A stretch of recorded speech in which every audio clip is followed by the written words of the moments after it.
ಆತ್ಮೀಯ ವಿದ್ಯಾರ್ಥಿಗಳೇ, ಕರ್ನಾಟಕ ರಾಜ್ಯದ ರಾಜಕಾರಣದ ಬೆಳವಣಿಗೆಯನ್ನು ನಾವು ಪೊಲಿಟಿ ಆ್ಯಂಗಲಿಂದ ಓದೋಣ.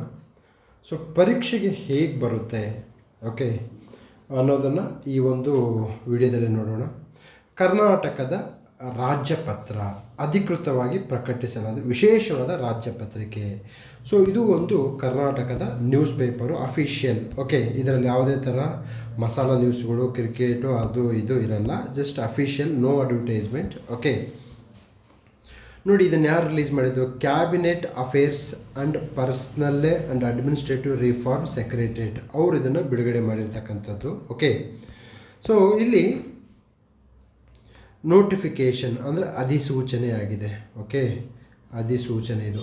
29/5/2026. ಮೋಸ್ಟ್ ಇಂಪಾರ್ಟೆಂಟ್ ನೋಡಿ.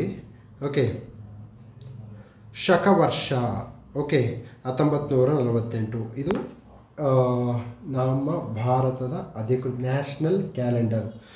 Government of India approved it.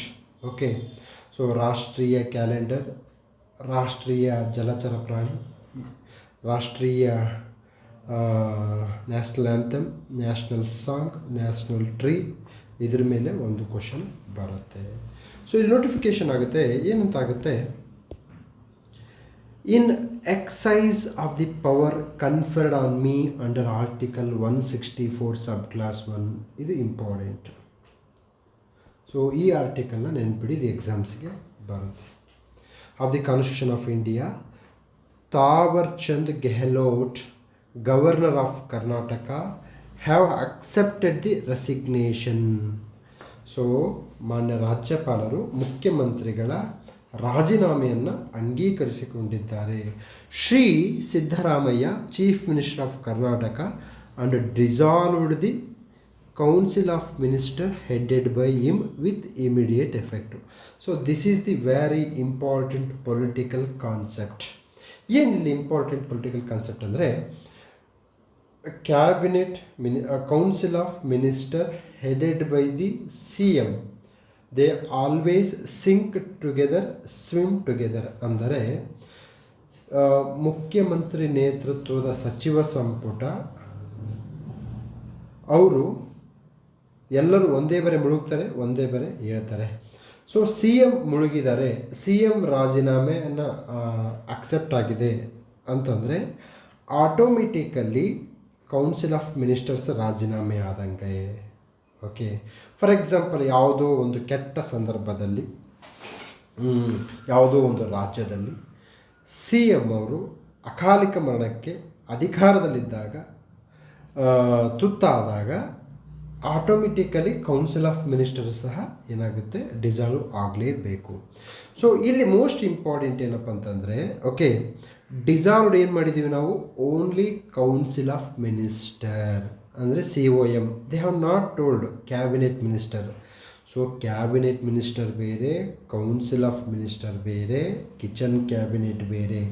These are all high yielding topic. ಅದಕ್ಕೆ ನಾನು ಎತ್ಕೊಂಡ್ಬಂದಿದ್ದೆ ಅದನ್ನು. 164 sub clause 1 is very important.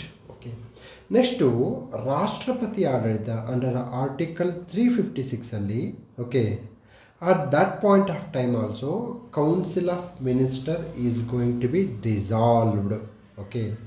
ರಾಜ್ಯ ವಿಧಾನಸಭೆಯನ್ನು ಡಿಸಾಲ್ವ್ ಮಾಡಿರಬೇಕಂತ ಏನು ರೂಲ್ಸ್ ಇಲ್ಲ, ಅಮಾನತಿನಲ್ಲಿ ಇಟ್ಟಿರ್ಬೋದು. ಇಲ್ಲಿ ಡಿಸಾಲ್ವ್ ಆಗಿರೋದು ಕೇವಲ ಸಚಿವ ಸಂಪುಟ ಹೊರತು ವಿಧಾನಸಭೆ ಅಲ್ಲ. These are all high yielding topic which are going to come again and again. Next ಹೇಳ್ತಾರೆ, Shri Siddaramaiah shall continue to function as chief minister. ಅಂದರೆ ಮತ್ತೊಬ್ಬ ಮುಖ್ಯಮಂತ್ರಿ ಬರೋವರೆಗೂ ಇವರು ಕೇರ್ ಟೇಕರ್ ಮುಖ್ಯಮಂತ್ರಿಯಾಗಿ ಕರ್ತವ್ಯವನ್ನು ನಿರ್ವಹಿಸಬೇಕು ಅಂತ ಒಂದು ಜವಾಬ್ದಾರಿಯನ್ನು ಕೊಟ್ಟಿದ್ದಾರೆ. ಬಟ್ ಈ ಸಂದರ್ಭದಲ್ಲಿ ಮಾನ್ಯ ಮುಖ್ಯಮಂತ್ರಿಯವರು, ಈಗ for example care taker CM ಯಾರು? ಶ್ರೀ ಸಿದ್ದರಾಮಯ್ಯ. ಅವರೀಗ ರೈತರ ಸಾಲ ಮನ್ನಾ ಮಾಡ್ತೀನಿ ಅಂತ ಹೇಳೋಕ್ಕಿಲ್ಲ. ತದನಂತರದಲ್ಲಿ ಅವರು ಯಾವುದೇ ಥರದ ರಾಜ್ಯಪಾಲರಿಗೆ ಇವ್ರ ನೇಮಕ ಮಾಡಿ, ಅವ್ರ ನೇಮಕ ಮಾಡಿ ಅಂತ ಹೇಳೋಂಗಿಲ್ಲ. Just caretaker. They are not the owner. Siddaramaiah owner ಅಲ್ಲ, caretaker. Owner of the council of minister is the CM. So ಅವರಿಗೆ ಕೇರ್ ಮಾಡ್ಕೊಂಡು ಹೋಗೋದು. ಸೊ ಹೀಗೆ ಕರ್ನಾಟಕ ರಾಜ್ಯ ಪತ್ರ ಅಂದರೆ ಗೆಜೆಟ್ ನೋಟಿಫಿಕೇಷನ್ ಇದೆಯಲ್ಲ, this is the official newspaper of the government. So ಇಲ್ಲಿ ಕೊಟ್ಟಿರ್ತಕ್ಕಂತಹ ಮಾಹಿತಿ ಅಧಿಕೃತ ಎಂದು ನಂಬಲಾಗುತ್ತದೆ. ಓಕೆ, ಸೊ ಇಲ್ಲಿ ನೋಡಿ, Thawar Chand Gehlot, governor of Karnataka, by order and in the name of governor of Karnataka. So ಬಾಣದ ರಂಗಯ್ಯ ಅಂತೇಳಿ ಏನು ಮಾಡಿದ್ದಾರೆ, ಅವರ ಒಂದು ಹೆಸರಿನಲ್ಲಿ ಇದನ್ನು ತಂದಿರತಕ್ಕಂಥದ್ದನ್ನು ನೋಡಬಹುದು. ಸೊ ಹೀಗೆ ನೀವು ಅಫಿಷಿಯಲ್ ಇನ್ಫಾರ್ಮೇಷನ್ನ ಓದ್ಕೊಂಡಾಗ ವಿಷಯಗಳ ಬಗ್ಗೆ ಕ್ಲಾರಿಟಿ ಬರುತ್ತೆ. ನೀವು ಕೇವಲ ಪೊಲಿಟಿಯನ್ನು ಪುಸ್ತಕಗಳ ಮೂಲಕ ಓದ್ತಕ್ಕಂಥದ್ದು ಅಥವಾ ಯಾವುದೋ ಒಂದು ಕ್ಲಾಸ್ ಮೂಲಕ ತಿಳ್ಕೊಳ್ತಕ್ಕಂಥದ್ದು ಇದೆಯಲ್ಲ, ಅದು ಏನಾಗುತ್ತೆ, ಪ್ಯಾಸಿವ್ ರೀಡಿಂಗ್, ಸಕ್ರಿಯವಾದ ಓದು ಅಲ್ಲ.